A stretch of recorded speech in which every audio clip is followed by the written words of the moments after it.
Good afternoon, late Saturday afternoon, ladies and gentlemen. It is your boy, the LBFWN, checking in with another banger. And this time we are switching gears. Usually it would be basketball, but we're not doing basketball. This time we're doing wrestling.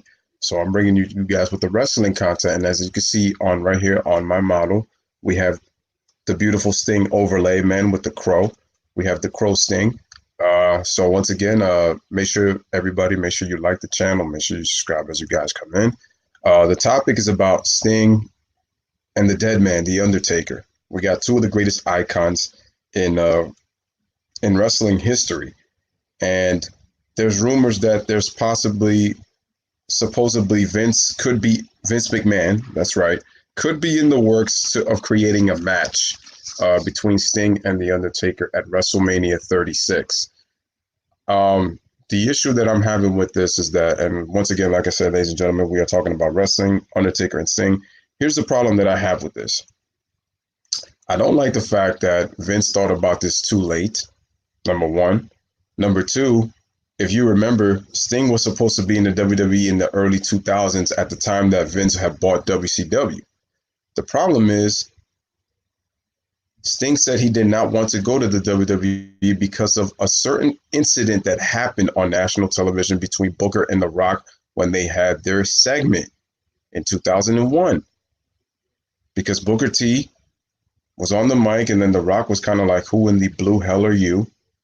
And Sting had told that person who I believe was interviewing him at the time, who said that Booker had to kind of reshape himself and kind of had to, get people to understand that he was actually as good as he was, because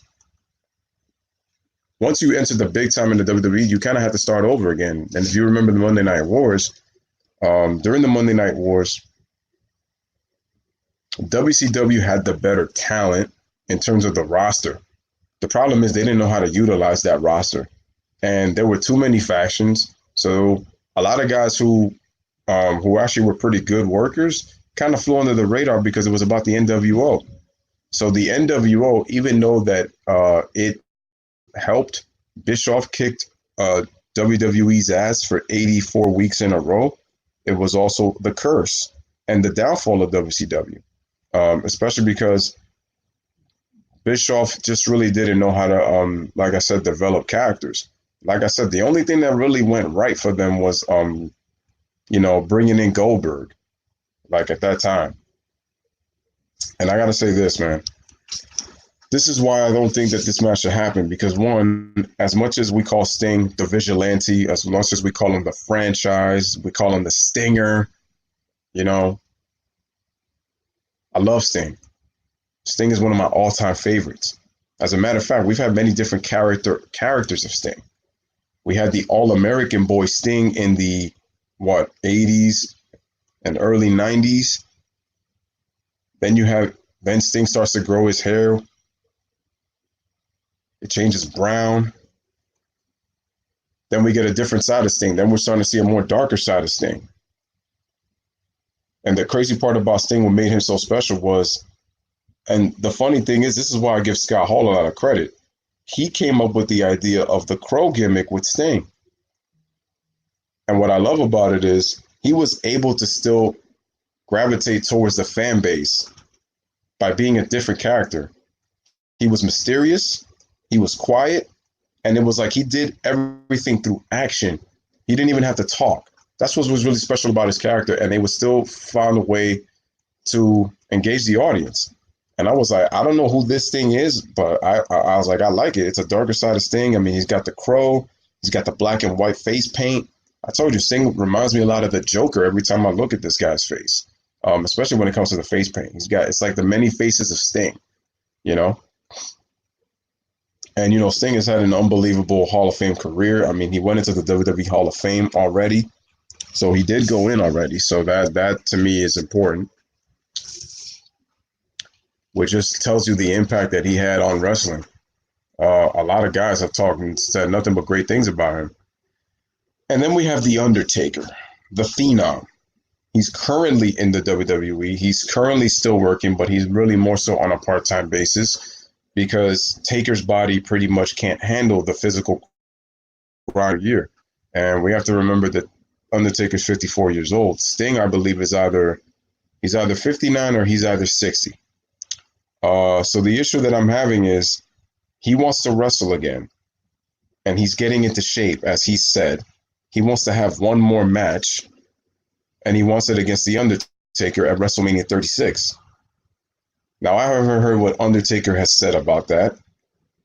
What I don't like is these guys are past their prime. And I don't know how Sting is going to react after the neck injury that he suffered 4 years ago at the hands of Seth Rollins at Night of Champions. Because if people remember, I believe Seth put him in that so-called quote-unquote power bomb, and he was supposed to, and Sting is supposed to land on the turnbuckle, but I believe, I think that the top of his spine really collided with that turnbuckle, and then there was a point where, in that match where Seth tried to send Sting off the ropes, and after he came off the ropes, Sting fell down. And I said, yeah, something's not right with Sting. And I said, he could be kind of paralyzed if you look at it, because he literally fell right into the canvas when Seth sent him off the ropes. So I think that it's important that we understand that as much as Sting has meant a lot to the hearts of many, Sting, I advise you not to get back in the ring. I really advise you not to, because what I would like for you to do is just to stay retired. And to be honest, The Undertaker should not even really be entertaining this match at all. He really shouldn't. These are two great legends who have meant so much to the business. And sometimes it's like, as fans, we get kind of spoiled, because it's like there are dream matches that should have happened, we want to see happen, but they can't happen anymore. I don't want to see Sting versus Undertaker. Sting is damn near 60. Taker is 54 years old. Both of these men are past their prime. I don't want to see somebody legitimately, get hurt. Did you see what happened with Undertaker and Goldberg? That was a horrible match. Horrible match. And I don't want to see something like that again. And that's why I said that Vince McMahon, in my opinion, needs to go, folks. He needs to go. He needs to get fired and give the reins to Triple H. Like, we still have Brock Lesnar as a part-time WWE Universal Champion, a WWE Champion, because I forgot the Universal title is on Raw. Brock Lesnar had his time. He had his time already. But now Vince McMahon is now salivating at the idea, because it's a big draw, because you have two legends. It could draw a lot of money and put them on the grandest stage of them all. But I would have rather seen that in their prime. And the reason that Sting didn't come is because he said that Vince was very good to him. They've had many talks. But that segment on SmackDown back in 2001 was a reason Sting decided not to step a foot in the WWE. Because then Sting felt that he would have had to reinvent himself so that people really understand, what kind of character and the type of wrestler that Sting was. Because everybody knows Sting can wrestle. Everybody knows that. I mean, the guy was a 5-time United States champion. The guy was a 6-time World Heavyweight Champion. I mean, he won tag team titles, the television championship. Look at the match that he had with Triple H at WrestleMania 31. I didn't like that match neither. I didn't like it. And I really felt that match could have been better, but it wasn't. And then they got the NWO involved, and I'm like, why didn't they really much involve, D-Generation? DX in it. It's like, some of the storylines that could have went with that match could have been a lot better, in my opinion. It looked like the buildup was actually solid for Sting and Triple H, but I just felt like the way the match was, it didn't go out so great. And that Triple H had to beat Sting with the use of a sledgehammer, quote unquote, because it's Triple H's MO. It's his trademark. I didn't like it. I did not like it, folks, at all. So in my personal opinion, as you see Undertaker, where he got his custom-made Undertaker Championship by the WWE, and salutes to you, brother, on that one. Once again, ladies and gentlemen, make sure to subscribe. We are talking wrestling right here. So hopefully people come through. Ladies and gentlemen, make sure you guys catch me later on in just about an hour or so as we do the Tennessee Titans against the New England Patriots. in Gillette Stadium in Foxborough.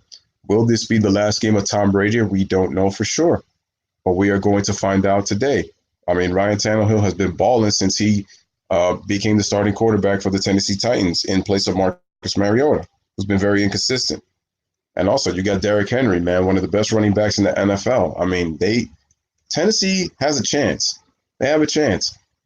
I'm interested to see how they're going to do though against the New England defense, because the defense really hasn't. Their defense hasn't been great the last couple of weeks. But getting back on the Sting versus Undertaker thing, we call Undertaker the Phenom, the Dead Man, one of the arguably the most respected guy in the history of this business, arguably, because it's arguable. There's like quite a few guys in this business who you could arguably say are the most respectable, and he has a case for arguably being the most respected guy in the locker room.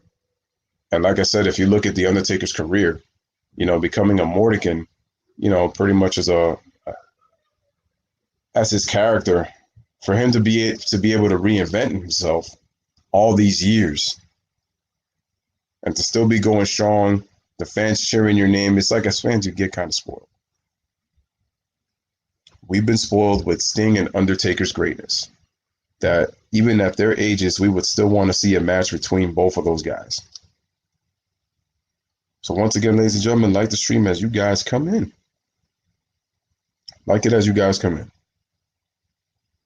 We are talking Sting versus Undertaker.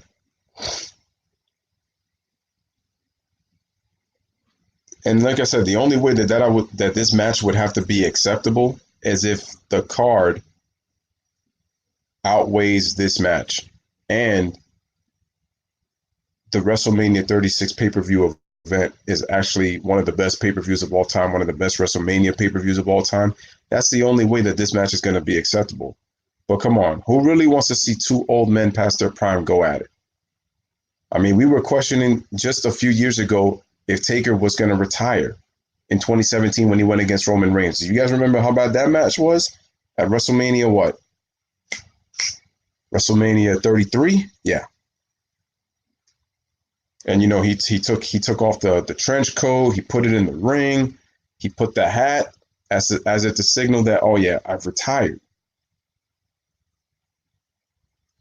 Next thing you know, he comes back at WrestleMania 34 against John Cena.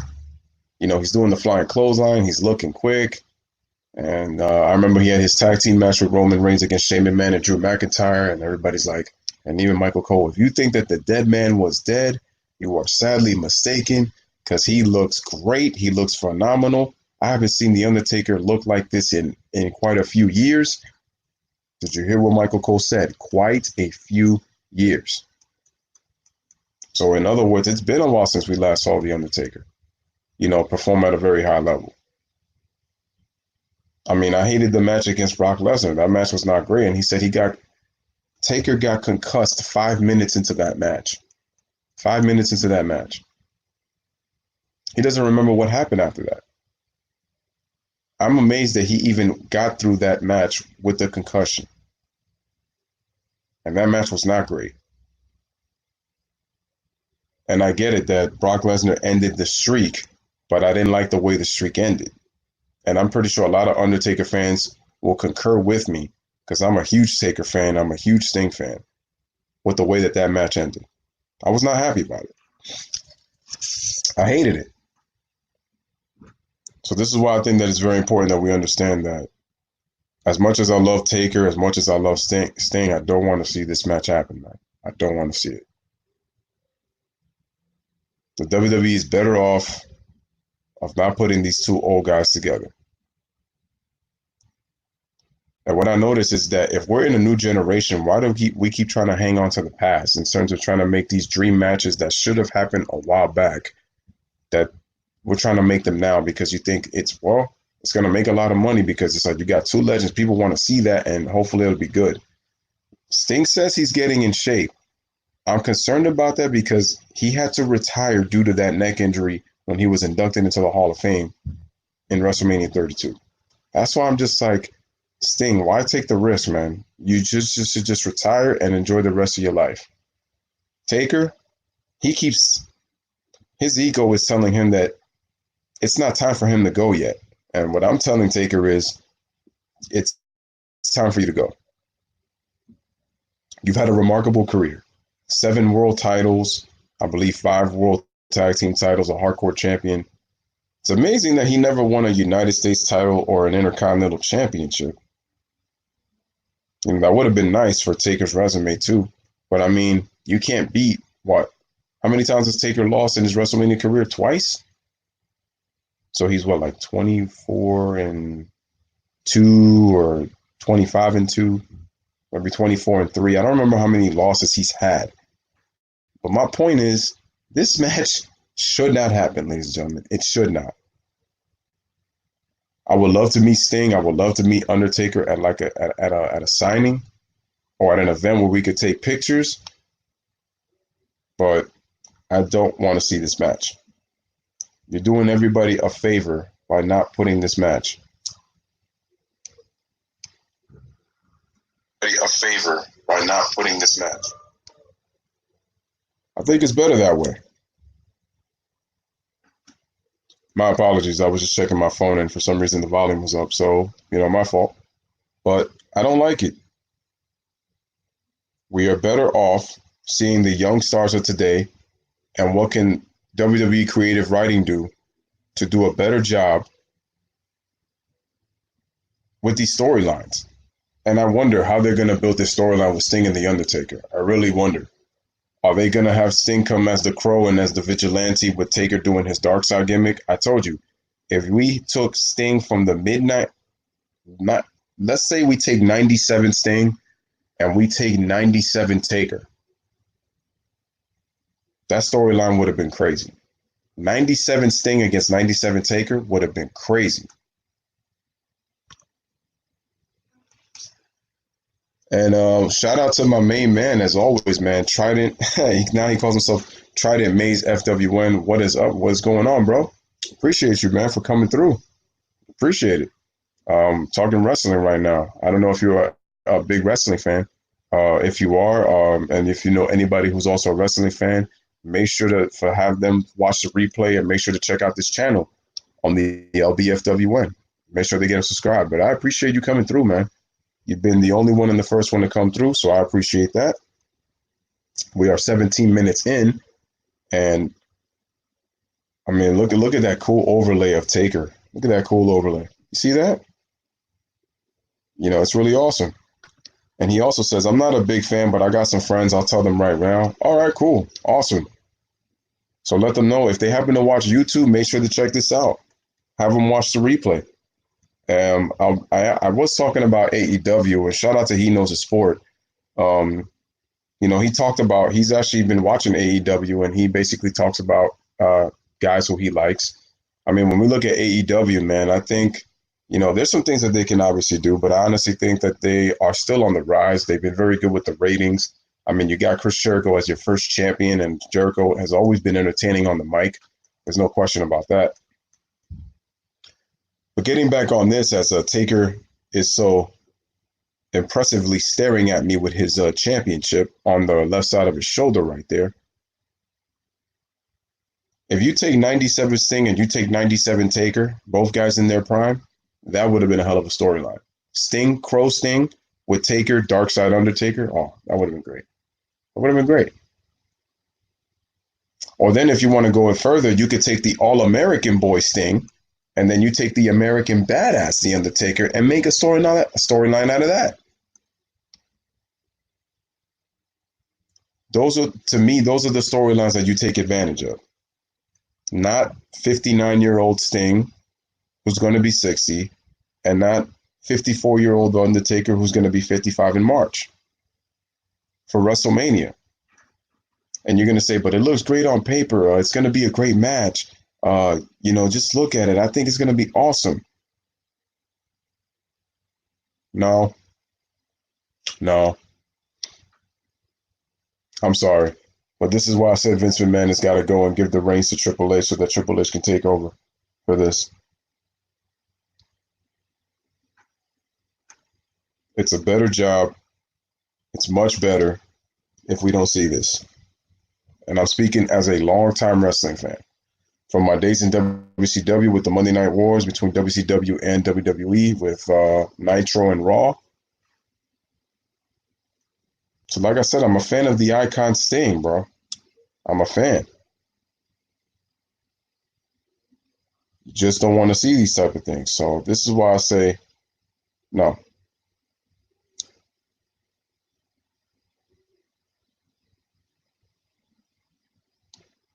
We're better off. Better off not having this match. And in the future, ladies and gentlemen, probably maybe next Saturday, I'm definitely going to do a video um, on possible dream matchups that need to happen in the WWE if the WWE wants to skyrocket, because they're killing it with NXT right now. They're killing it with NXT. I just don't think the storyline to me is right at this point. Uh, Maybe Sting and Undertaker can knock it out the park, maybe. But we're gonna have to see how that storyline goes, and I'm kind of iffy on it. I gotta say that both of those guys did well with their characters. You know, when Sting was Crow Sting, he was Mystery Sting. When he used to come off the rafters and he would come in his harness and he would have his baseball bat, trademark baseball bat. You know, Undertaker putting fear into his opponents with the bells and thunder music, and or when he would have his organ play with the original, you know, things like that. Like that they brought life to that character, you know, to the respective characters. Sting was able to do it without even really talking. So Vigilante, the franchise, the icon, the Stinger, stay retired. Don't come back. Even if you're getting paid good money, don't come back. Taker, Dead Man, Phenom, don't come back. Do not come back. I don't want to see this match, especially because you're part-time as well. So I just don't see how this is going to play out. All right, ladies and gentlemen, but this was your boy Lewis with another one, man. Let me know what you guys think. I mean, this was a little bit of a rant, but I just wanted to do this Sting versus Undertaker video real quick. And like I said, next week I'm going to do dream matches that should happen. So once again, make sure you guys subscribe. Make sure you like the video. And like I said, ladies and gentlemen, as always, get ready for the Patriots against the Titans at 8 p.m., 8:15. So make sure you be there. So once again, as always, I'm going to pound it with my chest one time already. Make sure 3 times. Live, laugh, love. Thank y'all for watching. Make sure y'all catch that replay. And once again, I am gone. Have a wonderful night and come back for football. 8:15. And make sure tomorrow I am also doing Minnesota Vikings against the New Orleans Saints at 105. Be there, be square. This is LBDFWN checking out, man. Saying peace, everybody. With another one.